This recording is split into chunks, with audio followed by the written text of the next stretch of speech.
هاي، ازيكم؟ انا مريم، هكون معاكم في ABC Parenting Tips. يلا بينا.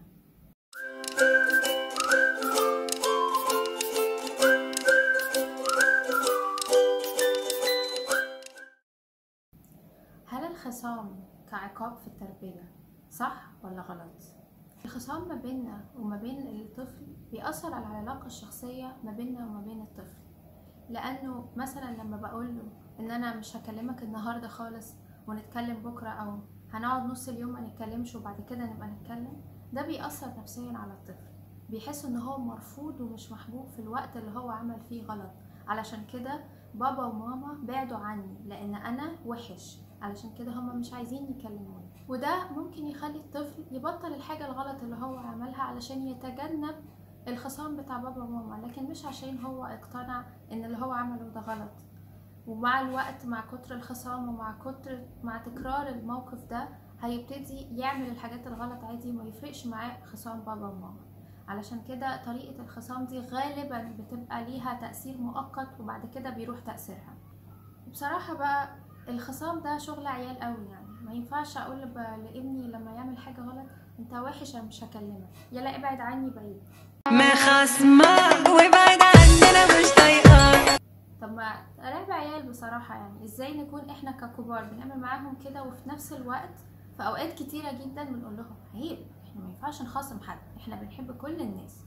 طب ازاي اكون انا بعمل حاجة وبقول له يعمل عكسها وبربيه على انه يعمل عكسها؟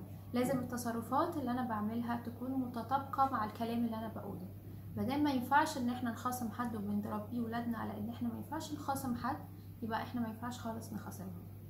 كمان الخصام ليه نفس التأثير والأذى النفسي على الطفل زي الضرب والزعيق بالظبط، لأنه بيحسس الطفل زي ما قلنا من شوية إن هو مرفوض، مش محبوب، إن هو وحش من جوه. طب يا بابا، طب كلمني، طب قولي، طب يعني اتواصل معايا، ما تحسسنيش إن أنا حاجة وحشة كده وجربة وبعدت عني. الموضوع ده بيأثر جدا على نفسيتهم وبيأذيهم. ما ينفعش خالص ان احنا نخاصم ولادنا وقت ما بيغلطوا، لكن الصح ان انا اقعد مع ابني واتكلم معاه وافهمه ان التصرف اللي هو عمله ده تصرف مش مظبوط، علشان 1 2 3، لحد ما هو يقتنع بطريقة عقلية ان هو اللي عمله ده ما كانش صح. وساعتها الطفل مع الوقت هيبتدي يقتنع، ومع الوقت هيسمع الكلام مش عشان خايف، انما علشان بيحبني وعارف ان انا بحبه وواثق فيا وواثق في رأيي وعارف ان انا بخاف عليه.